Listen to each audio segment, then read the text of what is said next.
Update 2. Seats are reserved for real family, my sister said, handing me a takeout box.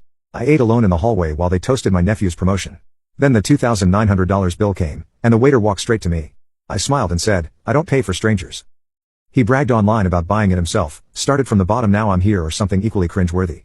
I stopped the payments, scheduled a repossession, even called ahead to make sure it happened early in the morning when he'd be getting ready for work, thinking he was still hot stuff with his tech startup badge. Then I tackled the utilities for my parents' house, gas, water, electricity, all in my name, all paid automatically. I stopped them all. It took 5 clicks. And just for good measure, I added a do not restart without owner consent note on each account. They'd have to call me to get them turned back on, which, of course, I wasn't going to do. By the time I finished, it was nearly 3 a.m. My phone buzzed for the first time. Lisa texted, "Where did you go? The waiter said you left without paying." I had to put it on my card. "You could have warned me." I didn't reply. 10 minutes later, she texted again, "This isn't funny. You know how tight things are right now. Mom said you'd cover it." Still, I said nothing. Then came Michael, "Hey man, can you spot me till Friday?" The card declined at the gas station. Weird. Then my mother, "Why are the lights off? Did you forget to pay again? Can you call the company? Your father is getting upset." By morning, I had 27 missed calls. By noon, 42. I silenced my phone, put on some music, took the day off work, even went for a walk for the first time in years. I felt light. It took less than 2 days for the fallout to start. First Lisa, she called during dinner hours, the time she knew I'd be free. When I didn't pick up, she left a voicemail, her voice tight, trying to sound calm but with a quiver in it. "Hey, Jordan, so I got a letter from the mortgage office, something about a notice of default. I'm sure it's just a mix-up, but can you call me? Like, soon?" I saved the voicemail, didn't respond.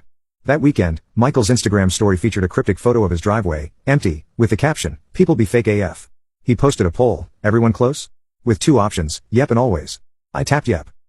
By Monday, my mother called my work. A receptionist passed me the phone and whispered, "It's your mom, she sounds desperate." I took the call in the break room. "Jordan," she said immediately, "did something happen? We haven't heard from you." "I noticed," I said, stirring my coffee. "The utilities, your father nearly fell down the stairs trying to find a flashlight." "I'm sure Michael's promotion can pay for batteries," I said, sipping slowly. There was a long silence. Then, "That's not fair." "No," I said. "What's not fair is spending years supporting people who treat me like a backup plan until they need a credit card." She sighed. "Honey, it was just a dinner." "Exactly," I said. "A dinner that proved everything I've always suspected." Another silence. Then she said the one thing I'd waited a lifetime to hear, not an apology, not regret, just, "We need to talk." But I wasn't ready, not yet. Because something told me the best part of this story hadn't even started. I didn't block their numbers, at least not right away. No, I wanted to hear the voicemails pile up, let the desperation steep. It was oddly satisfying hearing Lisa's tone evolve from annoyed to confused to that cracking edge of panic she usually reserved for when the nail salon double-booked her. She tried every flavor of manipulation, guilt, flattery, even pretending it was all a misunderstanding. One voicemail, "Hey, can you just call me back? I think we got our wires crossed. I didn't mean to exclude you. You get so uncomfortable in big groups, I was trying to help." The next day, "Jordan, this is serious. The mortgage company said they're sending someone to evaluate the property. Are you really doing this to your own sister?" Then came the text messages. My favorite was a screenshot of her bank account with a minus $1,843 balance and a caption that read, "Happy now." As if her financial ruin was supposed to make me feel guilty, like I hadn't been plugging that sinking ship for years. Michael wasn't much better. He sent one long, breathless message that read like a stream of consciousness meltdown. "Dude, my car is gone. Gone. Some guy just rolled up with a flatbed at 6:30 a.m. and took it. I called the cops, and they told me it was a repo. What is wrong with you, man? You said you had it covered. You always pay. Why are you doing this now?" I didn't answer. Instead, I went to the gym, had a smoothie, took myself out for sushi. You'd be amazed how quiet life gets when you finally stop fixing things for people who never said thank you, and how loud they get when the silence drags on. The next real blow came Wednesday. My parents showed up at my place. I live in a quiet townhouse on the edge of the city, nothing fancy but it's mine, paid for, clean, no one else's name on the deed. I was folding laundry when I saw them through the peephole, Dad in his usual windbreaker, arms crossed like he was staging a protest, and Mom with that pinched look she wears when she's rehearsing something manipulative. I didn't open the door. Instead, I turned the volume up on my TV and sat on the couch. They knocked 4 times. On the 5th, Dad muttered something I couldn't hear. Then I saw Mom take out her phone and start typing. A few seconds later, my phone buzzed on the coffee table. Mom texted, "We're outside. Can we talk?" Then another, "Jordan, this isn't how families work." And finally, "You're acting like a stranger." Stranger. That word sat heavy in my chest for a moment.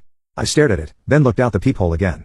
They were still there, shivering a little in the wind, as if showing up in person was enough to erase everything. I texted back, "Strangers don't pay your mortgage or cover your bills or sit in hallways with takeout while you toast someone else.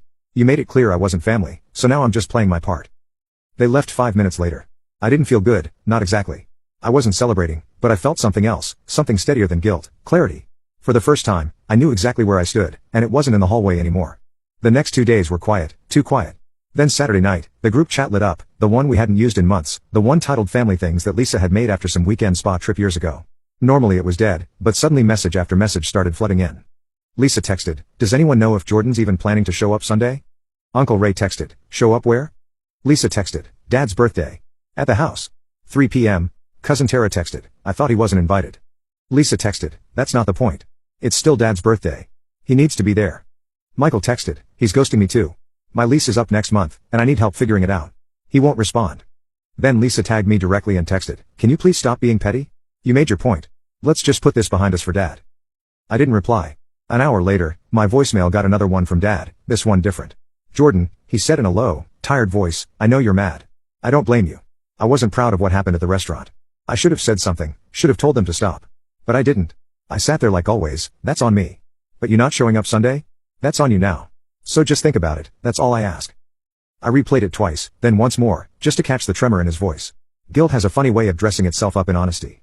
I sat with it. I considered showing up. Then Sunday came, and so did something else. Because that morning, while I was still in bed, I got a delivery, a large white envelope with my name in bold print, no return address. Inside were two things, a handwritten letter and a copy of a legal document.